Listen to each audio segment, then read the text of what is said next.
Hi, everyone, and welcome to the Neuroscience of Transformation, Breaking Bad Habits and Creating New. I'm your host, Liz Nierzwicki. So before we begin, I just want to welcome you and thank you so much for signing up for this course. I know that for you to get here, for you simply to have clicked on purchase, that means you must be struggling with something that you really are so tired of struggling with, and you know that there's a better way. And I want to ensure you that you're in the right place and that over the next couple of weeks working together, what we're going to do is just with compassion, dive into the things that you no longer want to be doing, and we're going to just look at them. We're going to shine a spotlight on them without judgment, without any sort of harsh critiquing, and we're just going to look at them. And in that process of looking at those bad habits, we're going to slowly begin to break them down because we're going to learn what triggers them. We're going to learn what the reward is, and we're going to learn how to create a whole new routine to get you that reward that you seek, but break the routine of the bad habit. So just hang with me, and over the next couple of weeks, we're going to cultivate a new habit that's going to empower you. It's going to begin to help you create the life that you love. So here's what to expect from the course. Maybe there's a goal that you really want to reach. Maybe there's a bad habit that you really are trying to break. Maybe it's an emotional pattern, such as quick to anger or being really controlling, and it's really not suiting you or the people in your life. Maybe you're experiencing suffering in some way, and you're just simply looking for relief from that suffering. Whatever reason is for you being here on this e-course today, I want to ensure you that you are not alone, that there's many people out there suffering from bad habits. And I would even say with 100% that most people on this planet are suffering from some sort of bad habit. And here's the reason why. Because we are creatures of habit. We are humans, we have a brain, and our brains build automatic processes to help us function faster and better. And a bad habit is simply something that we did once to make us feel better, and it became a bad habit because we started to do it over and over again. The good news is that with this course, you're going to learn how to break those down and create new habits that actually are supportive and that take your long-term life goals into play and will help you to create a life that you love and a life that loves you back. So I just want to tell you a little bit about who I am. My name is Liz Nierzwicki, and I am the youngest sister of my older brother, Jerry, and my older sister, Lisa, and my mom was a single mom. My father cheated on my mom when I was a baby, and my father was really never in the home. So from the time that I was basically, I think, 1 year old, my dad was gone, and I've never really had a father figure in my life. But flash forward to 38 years old, looking back, it's all I really ever knew. That's all I knew is that that's how it was. It was the four of us, and I liked our life. So it's not like I had a bad childhood. I had a really wonderful childhood. I was the youngest. I was ornery, and I wanted to do everything that my sister and my brother could do, and oftentimes they would pick on me. Well, when I was young, I developed, who knows why we develop this stuff when we're young? I really don't know why, but I developed obsessive compulsive disorder around thinking about good luck and bad luck. And it sort of spiraled out of control for me because I got to a point where I would do things such as flick light switches, and I would do things such as when I would walk into my bedroom, if I had maybe a negative thought in my head when I flipped the light switch, I would stop, turn the light switch off, change my thoughts, and then turn the light switch back on, because I believed at the little age of 10 and 11 that my thoughts were so powerful and they really were creating my reality. Little did I know that I was really onto something back then, but I started to develop a bad behavior pattern around this thinking pattern that I had going on in my mind. So this went on for a couple of years, and it really got to a point where it was out of control. I would waste a lot of time doing things that just really were not important. And one day I sat down on the edge of my bed and I had a talk with myself, because I literally just sat there and I just I remember it like it was yesterday. And I just hunched over and I shook my head and I was like, you can't do this anymore. You cannot flick light switches. You cannot go into your room and feel like it's bad if you turn one direction, so you have to undo it. I mean, I don't understand why I did it, but I did it. And so I just sat there and I thought, I have to quit. I have to quit this. And so I decided that day that I had to do it. I had to quit. And that the next time those thoughts popped up into my mind that I wanted to behave in that way, I would have to stop. And I did. I made a commitment that day and I moved forward. And trust me, it wasn't the easiest thing because those thoughts still came up. I just chose a new action. Okay? So if I was able to do that at the age of whatever I was, 11 or 12, I promise you can do this at whatever age you are right now, dealing with whatever issue it is that you want to change. Okay?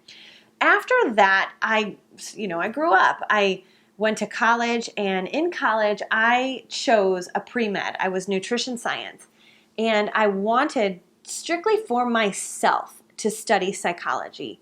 Reason being is because I wanted to know why we humans do what we do. So I enrolled in nutrition science at Indiana University, and then I studied psychology as well. And I chose psychology as my undergraduate. What happened was I really loved psychology. I loved learning about it. I loved learning about the brain. And what was really cool for me is I started to learn about the human body, about our digestive system, and about how that works. And once I was finished with my nutrition science and my psychology, I decided not to go into the doctor program that I was going to be doing. I was thinking about being an eye doctor, and I decided not to do it. And I decided to switch to the IU School of Business because it was a fantastic school, and I knew that I would learn so much, and it would really give me a huge tool belt of skills to move forward in the future. So I studied accounting, finance, computer information systems, marketing, advertising. What else was there? All of that. And then I studied international marketing. I actually traveled to Finland and I studied in Finland with a handful of people from Indiana University. And after college, I started working in the corporate world. And I started working for a company that really, it was just a job. I didn't have a major passion for it. It wasn't the love of my life. It was a job. And I started making $30,000 right out of the gate. So I was like, yep, I'm going to do it. And I moved to St. Louis and I started my new life. While I was there, I pursued my passions on the side. Always. I would go to the gym. I would work out. I started to get involved in some acting and some modeling because that was something that I had always wanted to do. And those were my passions, and my job was my job. So I really started to love being fit, being active, and doing things outdoors. I continued to read books on psychology. I began a yoga practice every single morning in the morning before I would go to work. And that, you guys, was my very first time of really feeling that centering and understanding what it was and being connected to it before I went off into my day. And I got addicted to that feeling of feeling really good and really centered and really at peace just to start off my day. And little did I know, 10, 15 years later, that I would own a yoga studio, that I would actually found a yoga studio. And but at that point in my life, it was just really about the feeling that gave me. And I worked in the corporate world for 10 years, and I was always extremely entrepreneurial.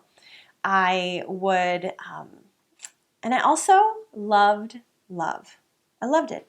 I loved falling in love. I loved the chase. I loved that feeling. I loved excitement. I loved things that would feed my soul. And throughout the years, the things that I would chase and the things that maybe weren't the best for me, I had to learn the hard way. And when I was 24 years old, I got pregnant and I wasn't married. And the gentleman that I was dating at the time actually wanted me to have an abortion. And he was really, really at the time pushing me to have an abortion. He was saying, you don't love your job. You really ought to move to California. You really ought to become an actress because that's what you love. And I was 24 and I just thought to myself, that's not reason enough for me to terminate a baby that we made out of love. We made it. And I felt that it wasn't reason enough for me. It just really wasn't. So I ended up having a child out of wedlock, and I decided, you know what? It's me and you, kid. We're doing this. And I did. Hardest decision I ever made, but best decision I ever made. And my life hasn't been easy, but you know what, you guys? I have lived authentically to my soul and to just being so dedicated to do exactly what I feel my soul wants to do. And over the years, I had different jobs. And like I said before, I've always been very entrepreneurial. I sold Mary Kay makeup on the side. I sold Party Light candles on the side.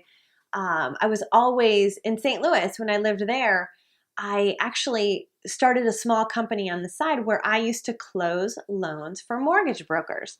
And that was my first real business on my own, just working out of my house and making really good money. And that fueled me. That was like a mega fuel for me to really be my own boss and do my own thing. And to be able to be around my son because he was my joy. He was my prized gift from God that, I would do anything for, and I have ever since. So back in 2009, it was a time in my life when I was really, really stressed out. I was probably not eating the most healthy. I was drinking wine for stress and not living the best lifestyle. I actually began to get really stressed out, I was really unhappy, and I just felt like there was a better way. And I went to a yoga class when I was out in California. And this yoga class really was a game changer for me. Little did I know that at that point in time when I did that class that I would own and decide to start my own yoga studio in my hometown. But that was a day that really changed my life because I learned the power of tuning in to the mind. In that class, I learned the power that psychology brings to awareness of what is going on in our mind. And the way to tap into that is oftentimes through movement, to be able to get your mind to a place where it can still and get quiet so you can see what's going on. Otherwise, it's just going. It's crazy. It's active. And that was a game changer for me. I left there, that trip in California, deciding that I wanted to do 3 major goals. And I'll just tell you one of them. One of them was to become a yoga teacher. Another one was to open a business. And the other one was to do a fitness competition because I'd always wanted to. So what I decided to do is begin to find a place where I could become a yoga teacher. And during my teacher training, with my business experience, my teacher said to me, Liz, with your experience in business and marketing, you could do a really wonderful thing for yoga in our town. And you know what?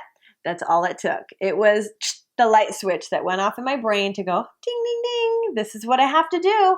It just all made sense to me as to why I was so entrepreneurial, what brought me back to my hometown, why I studied yoga, and why I went through what I did in the past. And so I started the whole process of creating my studio.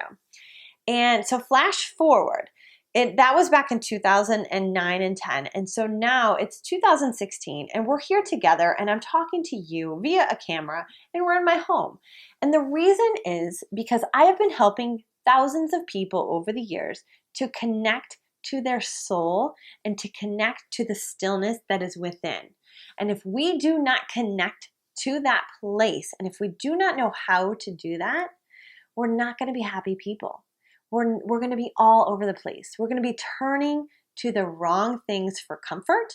And when we turn to the wrong things for comfort, we self-sabotage, we gain weight, we get unhappy, we do so many things that are against our soul because we're trying to fill this void that only awareness and self-love can fill.